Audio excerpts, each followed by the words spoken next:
see, today we're going to be talking about common performance issues in Android apps.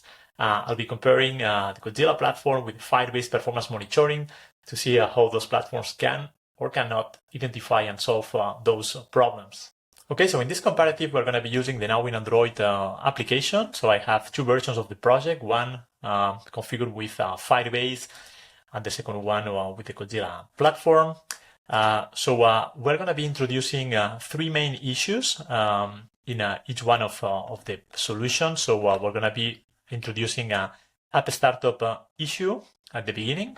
We're also going to be adding a delay in the resolution of a ViewModel from 1 second here. And we're going to be also adding another 1 second delay in the execution of one of the workers to see how that impacts the background execution. Okay, so let's start with Firebase. We're going to see what it's able to detect out of the box. We see that here we needed to also add some custom traces to make sure that we are forcing Firebase to record all user sessions. So I'm going to be just clicking on Run, and we're going to create a first user session with some interactions and see what the platform is able to detect out of the box. Okay, we see here the application loading. So we're going to just scroll and create some minimum interaction.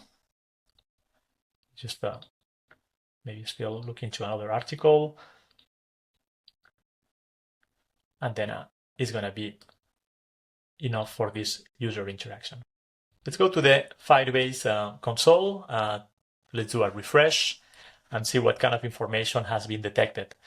So we see here there are different custom metrics that are available in the console. So the app startup time, then the time that has spent in background, also in foreground, and also is tracking the duration of the first screen, the main activity. This is the only one that is tracked by default by Firebase.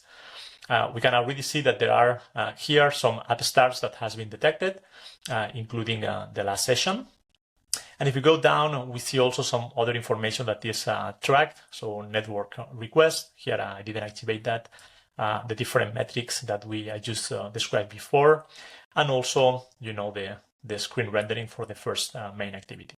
If we try now to understand what happened during the app startup time, and click, for example, here in this metric, we see again different info. We see that it's taking more than 10 seconds.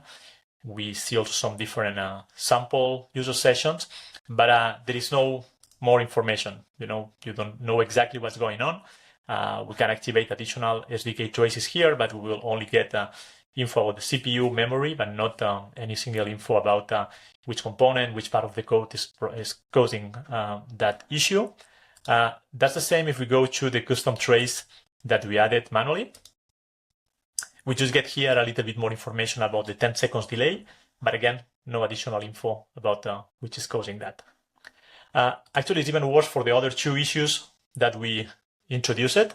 So even if we go to the screen rendering and we try to identify some information about the 1 second delay that was introduced in the ViewModel, we don't see any info about that.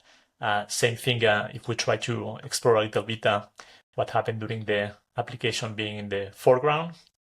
So there is no info about component execution resolutions, and it's the same for the background information. So we don't have we have the information about how many times the app was running in the background, but there is no info about any potential problem impacting the thread execution.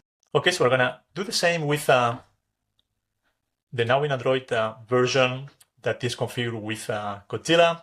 We see that here we don't need to add any custom traces. Everything is done out of the box. Here I'm also using the Koin IDE Plugin, so we can see that the SDK has been successfully activated. So we're going to just run and do exactly the same kind of interaction to generate another user session with Kotzilla. Okay, so here we have again the Now in Android app.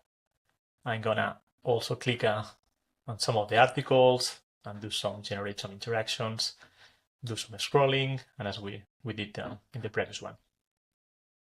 And that's gonna be also enough. Let's have a look to the Kotzilla console. You can see here that for a specific app, we have the number of user sessions that has been captured, actually all of them for debug mode.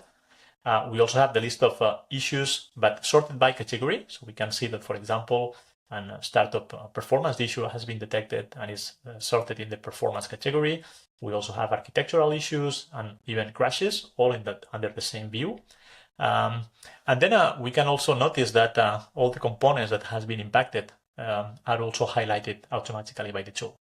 If we go now to the list of user sessions and we click on the last one that has been recorded, we are redirected to the timeline view, in which we show the key moments of that user session and the interaction with the user. The key moments view is actually providing information about all the issues that has been automatically detected, and also all the screen transitions that occur during that particular session. We can decide to explore the whole session or just filter some specific moments. And of course, the view is going to be automatically focused on the part of the session that we want to explore. This one was a short one, so we can analyze the whole one. And we're going to see that, really soon, we start seeing the issues that we have introduced. For example, here, even before showing the first screen, there was some background activity, and we had here the 1 second that we introduced, remember, in the sync worker. If we go a little bit down, we start seeing just after the issue with the slow start of the app that happened, that was delayed by 10 seconds.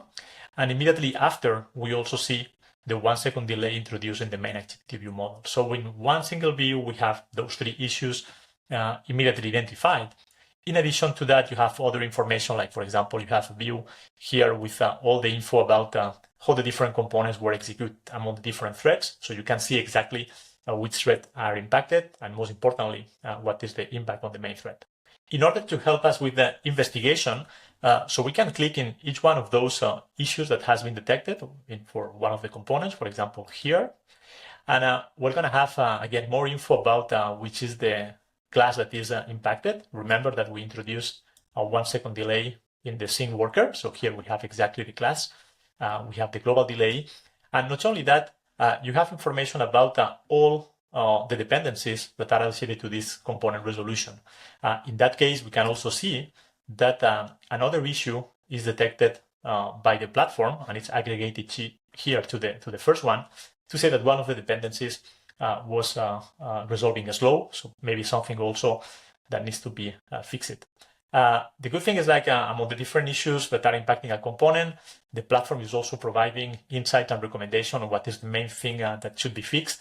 In this case, it looks obvious that the 1 second delay here is happening in the sync worker. Remember, was introduced during the initialization. So this is exactly what we're getting here as a recommendation. So really precise view, not only about the component execution, but also what the problem is.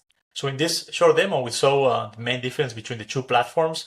Firebase Performance Monitoring missed 2 of the 3 issues that we introduced, and was not able to provide any indication about which component, which part of your code is having the problem.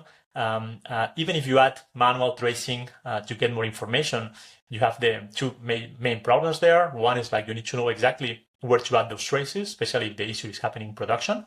And then you need to correlate all this information that you're going to be tracing to try to understand what's going on, and then try to provide a fix. If you want to go deeper, I suggest that you go to the blog.kotzilla.io. There is a dedicated article in which we demonstrate in details those exact scenarios, so the 3 issues that we have introduced and how each of the platforms behave. So you have all the details in an article format if you want to. If you are developing with Koin and you want to improve the performance of your Android and KMP apps, you can go to Kotzilla.io, create a free account, and start playing with the Kotzilla platform without the need of adding any manual trace in your code. Hope you like this video. See you soon.